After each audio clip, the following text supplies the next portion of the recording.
Radio V. Radio in TV. Radio in TV.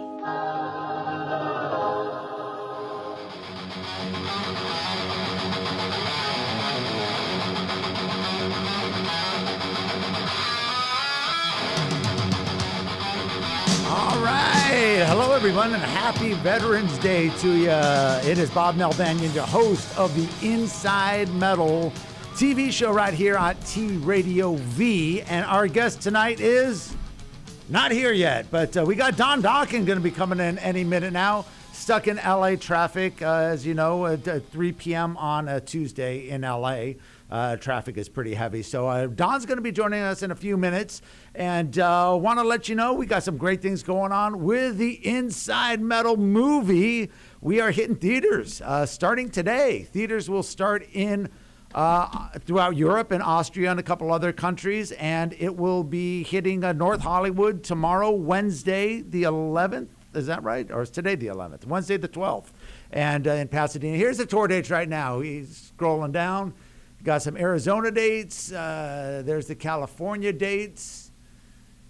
And we're going all the way through pretty much the month of November. And as I mentioned, this will be the first half. It's quite a long movie, so this will be the edited version of the Pioneers at LA Hard Rock and Metal, the 90-minute version. So you can definitely check it out. If you missed the tour dates there, you could just go to metalrockfilms.com. That'll give you all the tour dates on the Inside Metal movie. Again, playing at theaters, hopefully in your area. And if it's not, we're going to get it out on DVD probably, hopefully around the first of the new year. And it should be on all the digital channels, the Netflix and all that kind of stuff. So why don't we do the trailer for the movie before Don gets here? I'll give you a little preview of the Inside Metal, Pioneers of LA Hard Rock.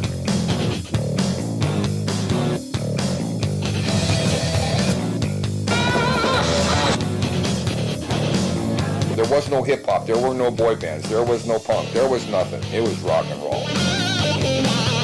You could sense when you went to Hollywood that it was, felt like there was more girls. You know, the Rainbow, you know, Richie Blackmore, Jimmy Page, Led Zeppelin. Parties were like a phenomenon back there. Things started happening so quickly, we were like kind of like Thousands of kids would show up. But LA was doing it. People underestimate the power of the 70s influence. That whole scene, you know, in LA was the scene. the meddlers against the punkers. You gave them some blow and a couple of quaaludes and cocktails, and all of a sudden, you know, it was game on.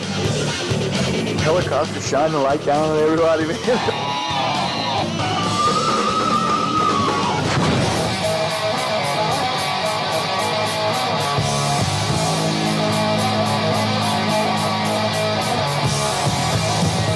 You give a young band like that, you know, a couple $1 million, they are going to get fucked up.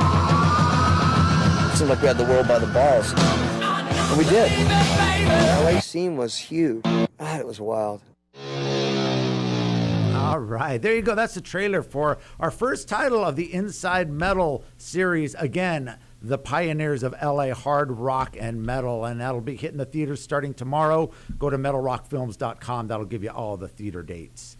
And again, coming out on DVD, the first of the new year. This is, as I said, the first title of the 3 of the LA Metal series. The second one will be called, there's the poster for it, Pioneers of LA Hard Rock and Metal, which is really between like 75 to 81, basically the formation of the hard rock and metal years in LA, the Van Halen era, as people say. The second one will be the LA Metal Scene Explodes. That's going to be our second title coming out. That'll cover roughly around, it'll be like the follow-up from 82 to about 86. And the third one will be the rise of LA thrash metal, and that's going to give props to all the great thrash and speed metal bands, as it was called, speed metal, back in the 80s from Los Angeles. That really didn't get their due because, you know, San Francisco kind of took the throne on thrash metal, and LA was always known more for the glammier hair metal bands, but a lot of great thrash and power metal and, you know, speed metal bands from the LA area that we're going to get into. So we're going to take a quick break. Hopefully by the time we get back, Mr. Don Dokken will be here.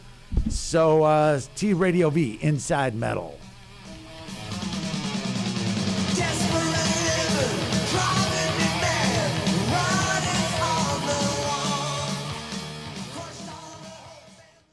I'm Dean Kane, and you are watching TradioV. I'm watching it too. Right now. Seriously. I'm Debbie Kay, professional poker player and host of the new poker show, The Flop, Thursdays at 5 p.m. Pacific Standard Time on TradioV. Come play with me and dive into the world of poker, where each week I'll discuss the lives of grinders and nits with local rounders and celebrity guests. Who knows? I may even shuffle a scandal or two. If you want to know what's happening on the felt and learn a tip or two from the pros, I'll be dealing it to you weekly. So tune in to TradioV every Thursday at 5 p.m. Pacific Standard Time. Are you ready to get your grind on? TradioV. Radio and TV. Hello, I am food and travel guru Mark DiCarlo. And I'm Yenny Alvarez, a traveling diva. And we're doing a new show right here on TradioV called A Fork on the Road. I've been to over 500 cities in America and elsewhere, and I know where to stay, what to eat, and what to do for fun when you're there, and so does she, because she's the traveling diva. Yeah, traveling diva, not traveling hobo. Right. What's the first thing people ask you every time you come back from a trip? Food. What'd you eat? What'd you eat? Was it good? Was it bad? Where'd you stay? How much did you spend? We have all the answers because we know people everywhere. All the information. Every deals. week we'll be interviewing a different chef, a different celebrity, a different musician, people that travel for a living and who know all the back roads. Authentic travel, authentic food, great places to go. Festivals. I love festivals. We That's love fun. festivals. So every Tuesday at 4. And we're going to be bringing it all to you each week, like she said, Tuesdays at 4. So for food, fun, and travel, you come right back here to us. Mark DiCarlo. And I'm Yenny Alvarez. And we'll see you on A Fork on the Road.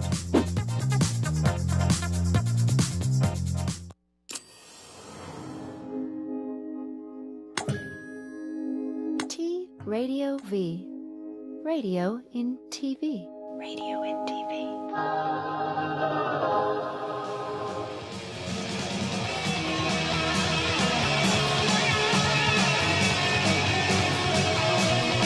All right, we are back. The Inside Metal Show on TradioV, and my guest has arrived, Mr. Don Dokken. Hello. How you doing, Don? I made it. Got caught in the LA traffic, huh? It's the wrong time of day to be doing anything when you live at the beach. I mean, the nearest freeway is at least 40 minutes to get on the freeway. Then you sit there for a couple of days. Yeah, dude, I know how it is. They give me the best time, 3 o'clock on a Tuesday afternoon. You got to take a lunchbox when you come into Hollywood. I thought you were going to hit the Rainbow. Grab some chicken soup. I was gonna, but as you see, I got the black all over my fingers. I was doing some plumbing, a little ABS and some PVC, and look at Don. If you guys need a plumber, call Don Dokken. But the thing is, the lesson about plumbing is, if you're doing plumbing, put gloves on.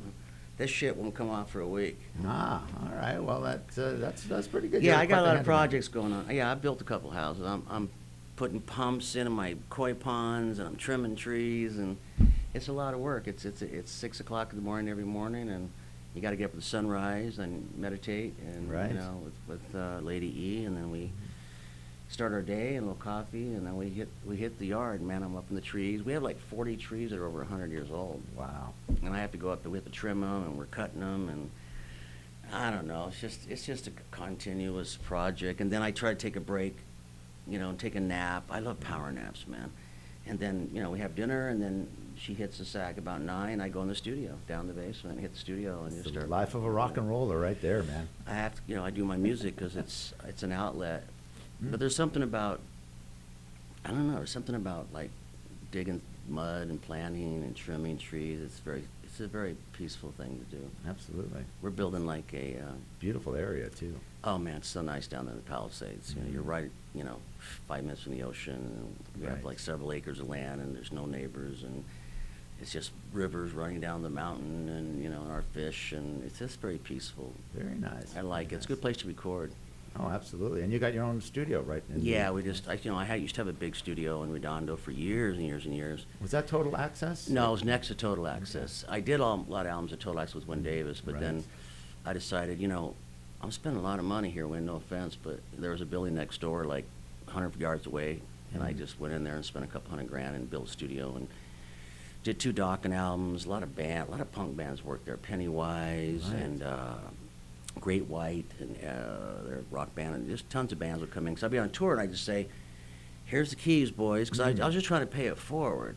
Yeah. Because a lot of bands, they don't have a budget. Sure. When Pennywise came, they go, hey, we have a $10,000 budget. I'm like, wow, I had $1 million budget. And we spent all of it. They go, 10 grand? You want to cut it? But they go, but we do everything live. We're a punk band. Right, sure. So Pennywise would come in and they just throw their 10 grand down to keep my engineers busy, paid the rent and it paid the electricity. And I say, have fun, don't destroy the place, don't pee on the console. And Fletcher go, I can't pee on the console. I go, Fletcher, you can't pee on the console, man. Sorry. You can't pee anywhere but in the toilet. They broke a lot of toilets for some reason, that band. Pennywise. Oh, Pennywise, man. Those guys, they're just rough on toilets. But, you know, a lot But of you're those a bands plumber, came in. so you could always fix a toilet. That's after they true. break it. And I did plenty of that. But, There you you know, so, you know, I sold the studio because, you know, the world's changed. You know, tape machines are gone. Sure. Record companies are gone. People can buy a Mac Pro this big, buy a Pro Tools, go in your bedroom, and make a record. It's a whole new world, man. It's You've a whole done new a world. lot of production. I know you've done a lot of, you know, the contemporaries of the 80s and early 90s XYZ and stuff. You've also worked with St. Vitus. You produced one of their albums. St. Vitus, because the drummer, God rest his soul, Armando Acosta, I went to high school with him. So I knew Armando since I was in Venice High School, and it was funny because he had his cool lowrider. You know, I can't remember what it was. I think it was an Oldsmobile or something. But I had a chopper. But, you know, choppers ain't real good for taking on dates. Right. I mean, that was the only thing I could afford. I had this old panhead, you know, full-blown, rigid, long front end, suicide ship. And he loved my bike, and I'd want to go on a date, and I'd say, I'll give you the panhead for the night, you give me your lowrider. And so we went through high school together, and then years later he joined St. Vitus, so I said, dude, come in and maybe we should step it up a little bit of a notch, you know. They were a trippy. They made Black Sabbath look like speed rock. They were so like doom, doom, blah, doom, doom, doom, doom, da, da, doom. And he passed away a couple of years ago, which is sad. I was sad, but so he came in. I did St. Vitus, and I tried to help him out, and it wasn't really my forte. And I said, I'll just try to get good sounds for you and get you on just try to make it sound a little more high end. Right. Not that it was conducive to their music, but they wanted a more a super high quality album. That was a good album. It was a good album, so I produced great. And then from XYZ to a lot of English bands. I didn't know how many bands I'd produced till I saw my quote unquote discography and somebody put on the internet, and I was like, who? Who did I produce? Who? I don't remember that. A couple bands had a number of top 10 hits in England, and I discovered Great White. Yeah, you did their first EP, right? EP, yeah. I found him because I knew Mark Kendall from Zizix, as Jack says in your movie, and then he said, "Oh, I'm going to join this band. I got this guy named Jack," and so I just said I went out to Orange County, and as we all used to do, you put the stinky carpet on the walls of the garage, and it smelled like cat pee, and I checked him out, and I said, I got a guy named Michael Wagner. Before he turned into the Michael Wagner of doing everybody from Metallica to Poison to Motley Crue. I mean, he did everybody. To Janet Jackson. Oh yeah, Michael Ozzy, one of his greatest albums. No More Tears, and so I said, Michael and I, we need money. We're broke. So I tell you what, you give us $7,500 and we'll cut the album for like $4,000. I'll give a couple grand to Michael, a couple grand to me. We can pay our rent for 4 months because our rent was like $800 a month. And Michael's living on the couch, and so we did Great White and got him their start, and that was it. Well, talk about the start and talk about your start with Dokken, and we're going to go back to Airborne, which is covered extensively in this movie, Pioneers of LA Hard Rock and Metal. Yeah. You took a trip to Germany pretty early on during the whole punk era when it hit hard in the LA scene in the early 80s, and you hooked up with Dieter Dierks and, of course, Michael Wagner. And you did, a lot of people don't know, you did a little bit of work on the Scorpions Black album. Sang the backup vocals. I sang the high notes because, Klaus had like vocal surgery, he had polyps. A lot of vocal singers I've had surgery in my left vocal cord. And you get polyps. I mean, it's like anything you use a muscle and you sing, thousands of shows. I mean, you're going to wear it out. Pavarotti, I mean, he was a tenor, and late in his life, he had to drop it down because even though he was like no flowers in the room, I want any pollen, he didn't drink, he warmed up for 2 hours, and even Pavarotti said, his voice started to, we talked real high, and we talk like this when we're young, and then we get the squeak, when we're 14, and then you have like your Peter Brady and the Brady Bunch. Exactly, and then you have your sweet days of 23 to 33, where your voice is right in the zone, and you have a lot of range, but it's wear and tear. And so when I met Dieter, he saw me at the Whiskey, and said, you know, he said, I don't like your band, but I said, oh, well. He goes, but I like your voice, I like the way you play guitar, but would you like to go to Germany and do some background vocals? And I went, Germany? I'd never been out of the country. Right. I don't speak German, I don't know anything. And so I went to Germany, and, well, actually, I take that back. Maybe it was after I went to Germany. I don't remember. 79, because like you talk about in the movie, Van Halen got signed. Right. So, okay, this is it, man. They're the first LA band, so Quiet Riot and Smile and Snow and Dokken, we're all going to get this record deal. Right. Nope. All of a sudden, the Plimsolls and all that kind of, and then there was Black Flag when Keith Morris was still singing with them, and there was and then there was the hardcore crazy bands like the Mentors with with El Duce. Poor guy jumped in front of a train. They say, I'm not sure. I think he was murdered myself, but all that was going on. So I'm like, okay, you got punk, and so I went to I said, well, there's nothing going on here. And then some people said, but you know, rock's huge. Saxon and Judas Priest and Scorpion. This is going on in Germany. And I went, well, that's all the bands I love. Right. So I went to Germany and did like 30 shows. Juan Cruci on bass. We were a three-piece. I played lead guitar, rhythm, and vocals. Juan sang. Greg Peck was on drums. We were a three-piece, and did that tour, and came back. Still nothing. And that's when I had played many, many shows with George Lynch and Mick Brown. They were in a band called The Boys. Right. Now that was right after Exciter, right? That you No, went before. into Yeah, well, they were called The Boys when we were all playing the Strip. Right. Van Halen, The Boys, The Quiet Riot. I have a flyer of Randy when he joined Ozzy, and he did his last 2 nights with Quiet Riot. Right. And it was Van Halen, Quiet Riot, Dokken. Wow. Or was it Airborne? Don't know. But we played the Starwood 2 nights, sold out. And I played these shows with George, and I said, man, that guy's he's probably the heir to the throne of the next Eddie Van Halen. Absolutely. And Mick was a great drummer and singer. So when I came back from Germany, I said, guys, I got this, I think I'm going to get a record deal. You know, I did this demo in Germany. That was the deal.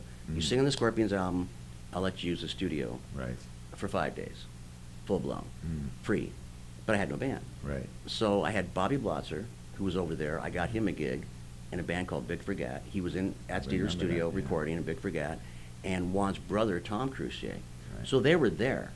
I said, guys, I got these songs, and I need to have no band. Let's just do a quick demo. Bobby and Tom played, and there's the song "Paris is Burning," which became a very famous for Dokken. It wasn't my song. It was Exciter. It was actually The Boys. Oh, The Boys. Okay. And I called George or Mick, and I said, hey, you know, you guys don't play that song anymore, I heard. And they said, no, man, you know, that kind of music's done.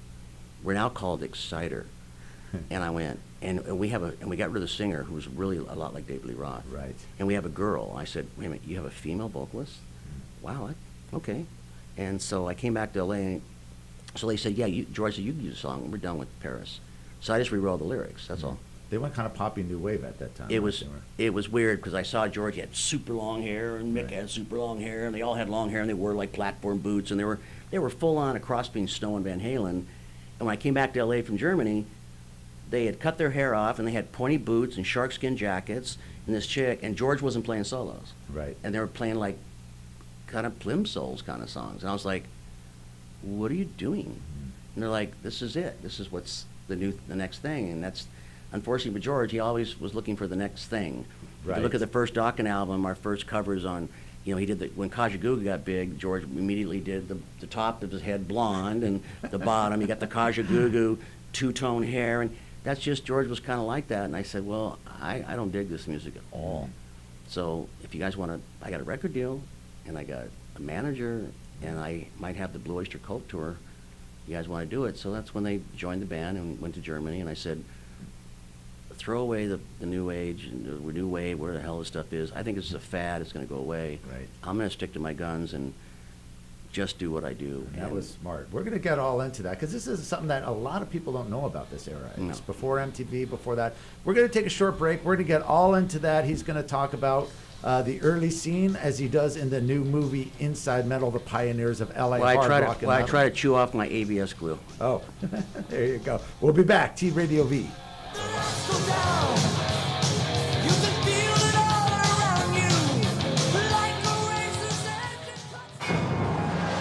Hi, I'm Sheriff John Bonnell. You're watching T Radio.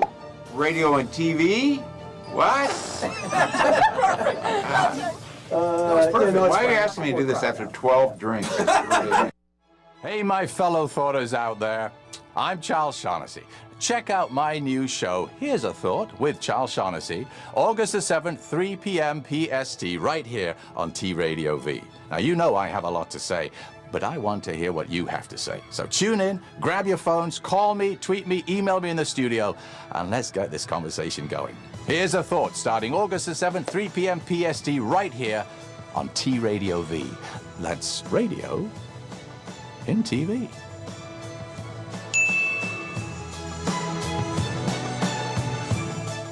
I'm Louis Lombardi. And I'm James Gutierrez. Bringing you Celebrity Bookie every Thursday starting September 4th at 11 a.m. Pacific Time. Every NFL game picked by this man right here. Yep, gonna make you rich. And fantasy stuff by me. Fantasy stuff by him. Fantasy football stuff. On where?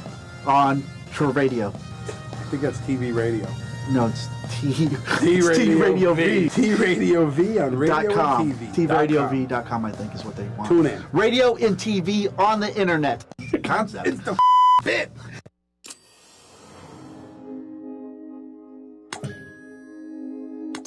Radio V.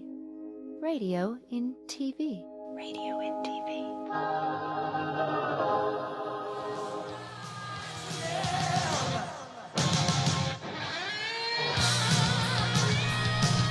All right, we're back here at the Inside Metal show on TradioV. I got my guest, Mr. Don Dokken. How you doing, Don? He's trying to get the glue off his fingers there.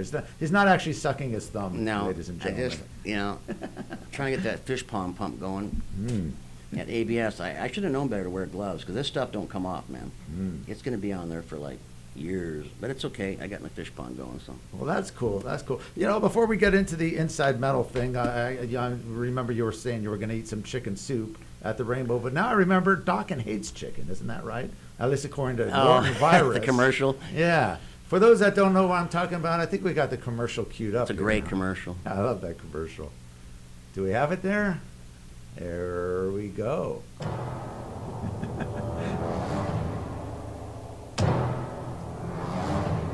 Imagine this chicken is your hard drive, and the 80s metal band Dokken is a computer virus. Dokken does not like chicken and wants to destroy it.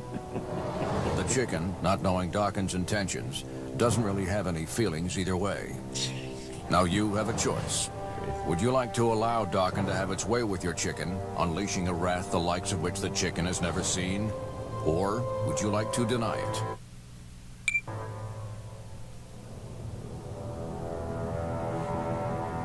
Whoa, take it easy, bro. This ain't over. Protect your chicken from Dokken. Deny digital dangers with Norton Internet Security 2011. Oh, that's so funny. You have a choice. Would you like to allow Dokken to have its way with your chicken, unleashing a wrath the likes of... All right, there you go, man. There's 4 versions. The one he pulls out a switchblade, right? And that's if you, allow, deny. Deny, right? And then if you allow, it cuts to us and we're eating chicken. Oh, okay. And we I got haven't these drums. seen that one. Yeah, if you say allow, yeah, on one of the versions, then all of a sudden it cuts to us and and we're like, yum, good. And I got a chicken leg. And the funny thing, that place where it was filmed is the largest wooden structure in the United States. Wow. That was built in World War II to hold 4 blimps because, people believed that the Japanese were going to invade, L.A. Right. And so they had blimps in the air all the time, looking for planes coming to Long Beach because that's where we made all our ships. Sure. Long Beach and San Diego. And the truth was, quick little trivia off of rock and roll, but that the original thing when they went to Pearl Harbor was they were going to continue past Pearl Harbor and go to America, go to California and bomb our shipyards, right, which would have screwed us. We would have been screwed. But the carriers are out. And they said, well, where's all the aircraft carriers? They're not in the harbor like we're supposed to. So they were afraid that the aircraft carriers were in Long Beach. So the guy said, you know what, we're just going to do Pearl Harbor because if we go to Long Beach, they got all these planes. If they got the aircraft carriers, then we'll get creamed. Right. But they didn't. The aircraft carriers were just out doing maneuvers. So they put all these blimps in the air. So they built this huge structure. That structure's been used on Nissan commercials, movie sets. It's a ginormous. And I thought, why are we in here? Because, it's just us standing there and just a camera 10 feet back. And I thought, do we really need these gazillion foot hanger? Right. But the director wanted this kind of incredibly over the top, right, depth of field like a thing. hanger times 10. Yeah. And when he asked me to do it, he says, it was a friend of mine, Ryan. He goes, Everett, and he goes, hey, he was actually staying at my house, my Beverly Hills house up in Benedict, and I had a guest house. And he says, I'm doing this commercial, and one of the bands pulled out, and you want to do a commercial? I said, yeah, I'll do a commercial. And he's like, it'll be you with a chicken. And I went, no. I'm not doing that commercial. Remember they used to do there was this band, Danger Kitty, and they ended up at a bar mitzvah. Oh, yeah, which ended up being Steel Panther. I believe, yeah. Steel Panther, they're doing the Danger Kitty, and it's a bar mitzvah. And I said, I'm not going to punk myself. Right. For Visa, but they got paid great money. So, and then he told me how much he'd pay me, and I went, really? He goes, well, it's Norton Antivirus. I said, for that kind of money, I'll wear a chicken suit. I will be the chicken. I will flap my wings, and I will cluck for it was like really crazy amount of money they paid us just to stand there and go, deny, allow. And then we did the next version where we cut to eating the chicken, and then we did it 4 versions, and he did 4 commercials in one day, and then he had the guy that was on Baywatch. Right, Hasselhoff. Hasselhoff, he came in next, and his thing was with he was blowing his hair, and the hairdryer attacked him. Then they had a guy from the USC, this big guy, with his teeth, and a little worm, attacks him, and he laser beams him, and his arm falls off. So they did all the commercials in one day. Wow. But the money we made was great, and then they put it out supposed to put on television, and they decided not to, and it went to YouTube and got it's up to I don't know, 3 million hits or something like that. I've seen that. That's cool, but it's a fun. Yeah, thing. it's a great commercial. So now you're a bona fide actor. What about any other? That's Sean, not me. Sean's the actor. Yeah, that's right. His bass player Sean in Sons of Anarchy. Yeah, Sons of Anarchy, and he just left the group actually, and doing a solo album. He played with us for 5 years. That's right. I heard Mark Bowles is playing. Mark Bowles. And I didn't realize he was that great a bass player. The trip to play. Well, I know Mark. he's a fantastic singer. He's a great singer. Did all the Yngwie Malmsteen albums. Done Ring of Fire solo albums. A lot of Japanese bands. He's got a super high range. Yeah. And I said, and he did some background vocals on Broken Bones. And I was saying, I don't know, I'm thinking Sean's kind of wandered off this other direction. We might need another bass player because Sean's got a lot of things. He's acting and he's doing stuff, and he's got all these other things he's doing. And he goes, well, I play bass. And I said, I thought you were just the lead singer. He goes, well, no, I was in Ted Nugent. Right. I went, that's right. You were in Ted Nugent? Mm-hmm. He goes, yeah, I was in Ted Nugent. Call Ted, because Mick was on tour. Yeah, Ted goes, yeah, Mark played with me. I said, well, is he good? And he goes, yeah, he's good. Check him out.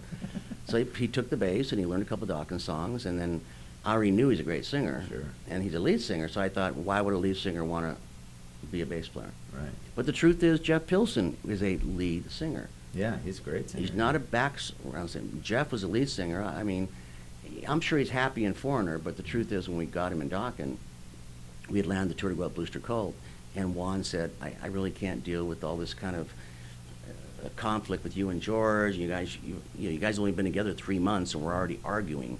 And we went to Germany. Even back then you were. Oh, it's day one. Yeah. I mean, George thought, look, I'll do this Dokken album. You pay me a couple grand, get some money, go home, and go back to doing Exciter. Right. But the truth was, I said, but George, you're living in the back of a Pinto station wagon, and that's the truth. It was they had a part, they got kicked out, and I came home, and he put curtains on it, and he was kind of living there, and Mick was bumming at some guy's couch, and they were driving trucks for Gallo Wine, delivering Gallo Wine, and I said, well, wouldn't you rather just go play than deliver Gallo Wine? I mean, it's right. So I got in the band, but George and I never got along because he's a leader, alpha, and I was an alpha. And I said, but it is called Dokken, and it's my band, and you're a great guitar player, but it's going to be, the first tour we did, I still play guitar. Right. I play guitar the whole tour, Bloister Cult. I play guitar through the whole tour. My beautiful Les Paul that got stolen. It was only two I've ever made. They made 2 custom black Les Pauls for Peter Green with a white cream face. And I had one. I think we got a picture of that guitar, actually. I'm going to throw up the picture. Can you find it for me? I want that guitar back. It's one of a kind. There it is. There you go. And so what I did. Now that's Airborne, right? That's Airborne days. And then I took the tape, kind of like an Eddie Van Halen thing, and made my little Norwegian flag, because I'm Norwegian. Right. So that guitar, unfortunately, got stolen out of my house with 2 one of Eddie Van Halen's heads that he'd had a Jose Mod done to it. Right. Old small letter Marshall. I took my Marshall and took the guitar, and I thought it'll We see got the light some of other day. photos here too. I think we got maybe have another picture there. Is there more? I thought that guitar. Oh, there look you at are that. again. Now See, that's before the tape was on it. That was one of your first, very early shows, huh? With This is Airborne. very early, 'cause I can tell from the glammy kind of silk shirt with my scarf tied around my neck, and I decided to get the Peter Frampton perm. Right. And I'm like, and that was a disaster. You look like Frampton. I know. Everybody goes, you look like Dokken Frampton. comes alive. It does, There you go. and I love that Paul. And they said, oh, yeah, that white Paul. I said, no, it's not white. It's black. It just has a cream face. And they go, there's no such thing. I actually called Gibson to try to hunt down the serial numbers if it went on eBay or somebody sold it so I could get it back. And it's been 15 Let's years. show some of the other pictures we got here. That's You can way explain. back. That's more, what, about 83, 84? Yeah, 83, 84. That was when we did. I don't know. Actually, that's probably later. That's actually later. That's actually taken when we were playing at the Palladium and we were filming Alone Again. Oh, okay. So that was we'd already had a couple platinum albums under our belt, and that was in our torn T-shirt phase at Rat, and everybody Sure, started. And I you remember buy a that. T-shirt and you tear it Def up, and Leppard, yeah. and everybody was doing that, and that was kind of stupid for us to try to follow Here's suit. an old one here. Whoa! I've never seen that. That's with Gary Holland from Great White and Greg Leon, and there's me. Look how young I look. And who's the other guy? Is that Greg Pecca? No, his name was Gary Link on the right. Okay, wow. He was a bass player we got at the last minute to do my second tour of Germany, because Juan was doing something, Greg Peckin went somewhere else. So I got, and that's also kind of the reason I hooked up with Great White, because Gary Holland went from Dokken to Great White. Sure. And then Gary Link I found, and we went to Germany. As you see there, that's where at Heathrow, just going through customs. Right. And I like that jacket I'm wearing. Obviously, we're all wearing furry jackets, which means it must have been freezing freaking cold. Yeah. So I got Greg Leon on board, because he was a great singer, great guitar player. Absolutely. And that was a second incarnation of Dokken. Right. We got another pair. There's an old. That's the original lineup. That's me, Greg Peck on the right, and that guy's name was Greg, I don't remember, Greg something. So that was right from Airborne to Dokken when you. This is the very first single I ever, this is 1977 before Germany. Okay. This is a 45. Oh, wow. And the guitar player from Paul River and the Raiders. Okay, yeah, you talk about him in the movie. Drake Levin. Right. Saw me. I came into his music store all the time. I'd be playing. I was pretty good then. I could shred and play a lot of Blackmore stuff. And he said, "You're a good guitar player. You should go in the studio and cut a demo." And I said, "I don't know." So we should go in. I said, "Okay." And so he produced me. Drake produced it, and then this is a bootleg. Yeah, the German bootleg, right? This album sold over 500,000 copies. It's a tape we did live. Michael Wagner recorded it in Hamburg, and the guy stole the masters. Yeah. And I tried to sue and tried to stop them, and the guy said, have at it. And they said, I'll be flying lawyers to Germany. And I said, it's just a live recording. It's no big deal. And I remember seeing that on Import. A friend of mine bought that. Man, everybody, their mothers got that record. That was the first I heard about Dokken, because I kind of remember you. Did you do something on Herman Rehrbill's Nip in the Bud or one of those? Herman the German. Herman's the German. Herman's the German. I sang. And I always thought you were a German guy because of the background you had. The Scorpions and Herman. When Herman, after he met me in Germany, he wanted to do a solo album, and I said, okay, so I sang all the vocals. Right. But then my manager said, you're under contract with Elektra. You can't sing all the vocals. So when did you sign with Elektra, then, with Dokken? I sang with Elektra in '82. Okay. When Cliff Bernstein, who became the most biggest manager now. in the world, him and Peter Mensch, Sure. and they only had one band. Right. They had Def Leppard. And it hadn't come out yet. And he goes, hey, let me play these roughs. And I went, wow. He goes, this album's going to be big. And I said, that album's going to be huge. And he said, I want to manage Dokken. And I said, well, I don't have a band. It was just Mick and I. We became roommates. George was in England auditioning for Ozzy. That's right. And Juan had left to go play with Rat. Right. So I had a drummer and me. Right. We're going to talk all about that. We're going to take a little break here on the Inside Metal Show at TradioV. We'll be back with Don Dokken, talking about the Airborne days, talking about all the early days of the old LA Sunset Strip when we come back.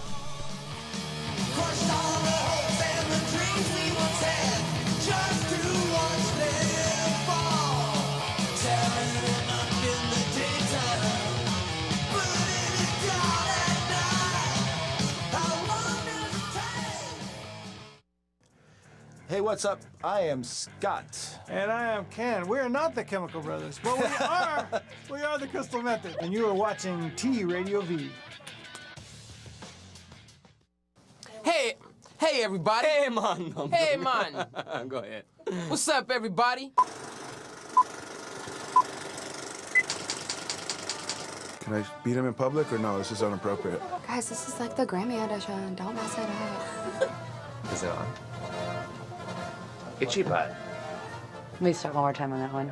So your head really isn't as little as it looks. It's funny because it looks little. Next we got oh. He actually, that wasn't even a pull shot. He hit me right in the. Did you feel the softy tissue of my? Okay, are you rolling? Yes, it's got to Yes, so be you're devilish and vampire. vampire, There you yeah. go. I love it that I'm in costume. Yeah, I know, and I'm not. Adventure, avalanche, adventure. I'm real. Sorry. I forgot who I was for a second. We're one-take ponies. Is that it? Yeah, you're done. Give me a hug. I'm sorry I was a little... You are done. It's okay. Hi, I'm Bob Nalbandian, and be sure to watch my show Inside Metal, which airs live every Tuesday from 3 to 4 p.m. Pacific Standard Time, right here on TradioV. I'm going to be bringing in the greatest heavy metal artists live right here in the studio. Once again, every week at 3 p.m. Pacific Standard Time, every Tuesday, right here at TradioV.com, radio in TV.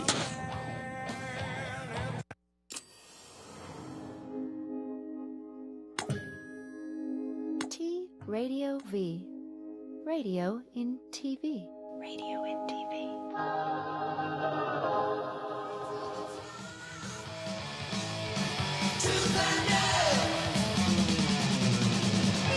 All right, we are back here at the Inside Metal Show right here on TradioV. Love this lead here. This first one. Oh, Lynch was just, during that album, he was on fire. Yeah.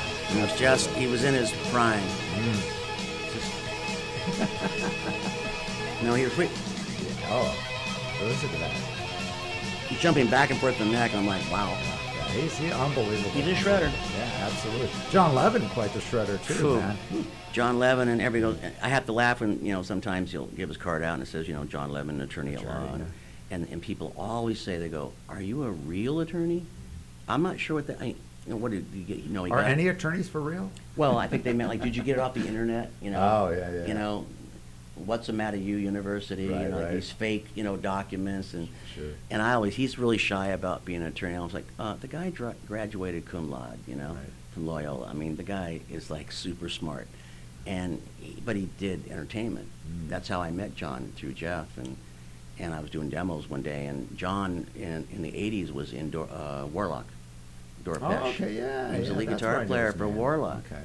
He had huge hair, like down here, and then he came down to the studio and he had a suit and tie. He came from court and he had his suit on and he'd shaved his head really short, and he looked like a lawyer. And he came in and he said, "If I would have known I was coming down to play solos for Dokken, I would not have come."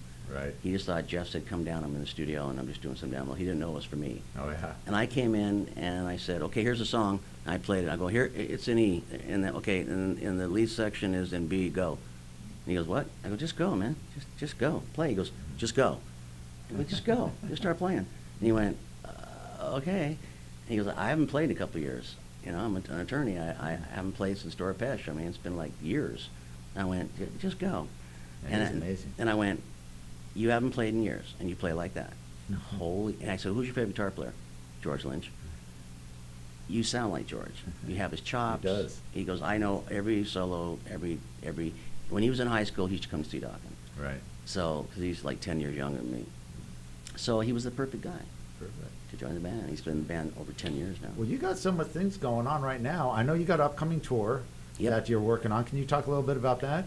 I guess. I mean, if it comes together, I got a call from the agent, and they're trying to put this thing called the Royal Flush Tour in the summer. It's Ace Frehley, Dokken, Lita Ford, Jack Russell's Great White, and that's it. I think I made one of the band. I think first time I saw you was at the Country Club with Lita Ford. Is that right? A long time ago. And that was one of your first shows in L.A., I remember. One of the very, very first shows. Were you signed then? Because it seemed like, boom, after that it was, you guys We were signed. Yeah. But it was like, I don't think the album came out yet. Right.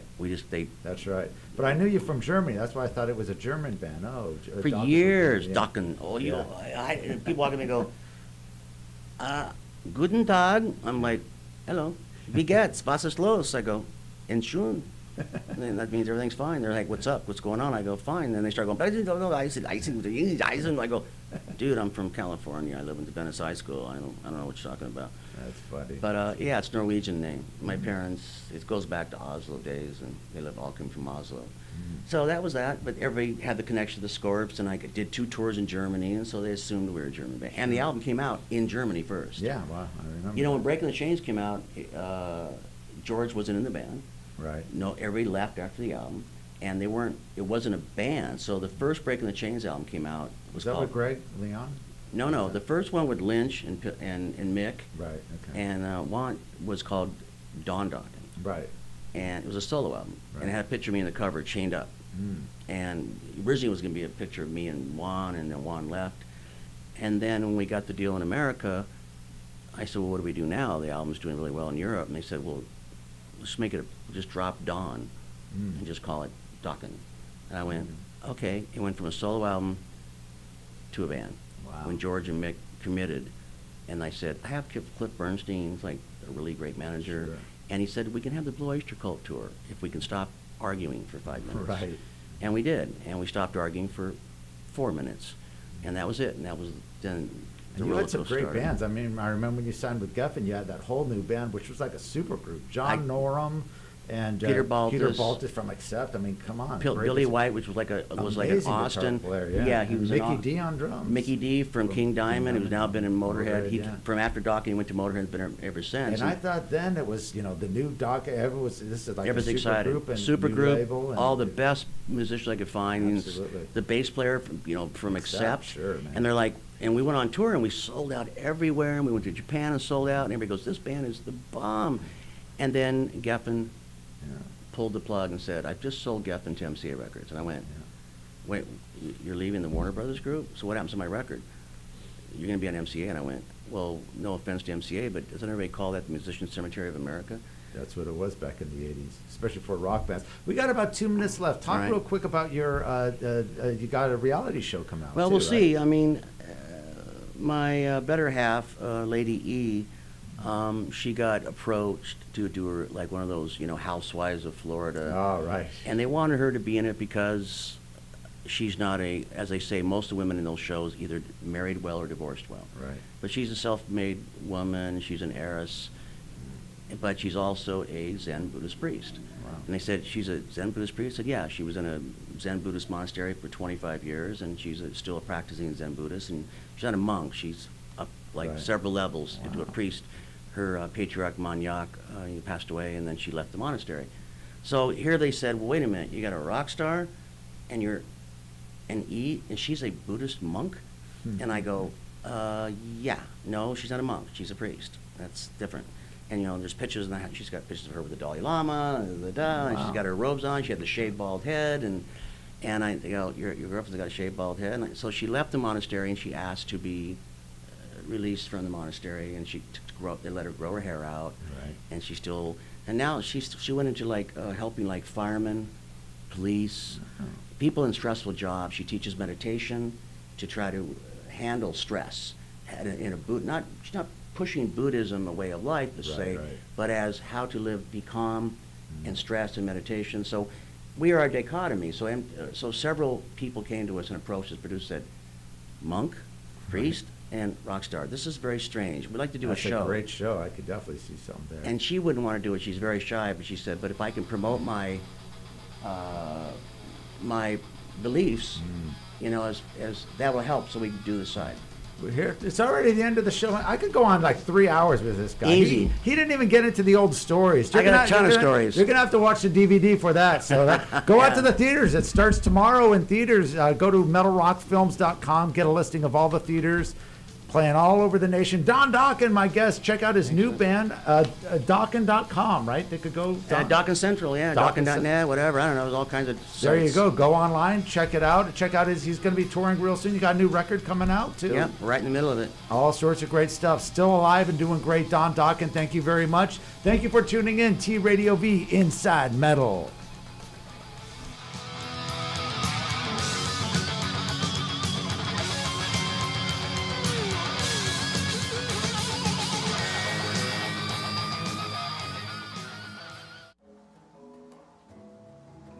You are watching TradioV, Radio and TV.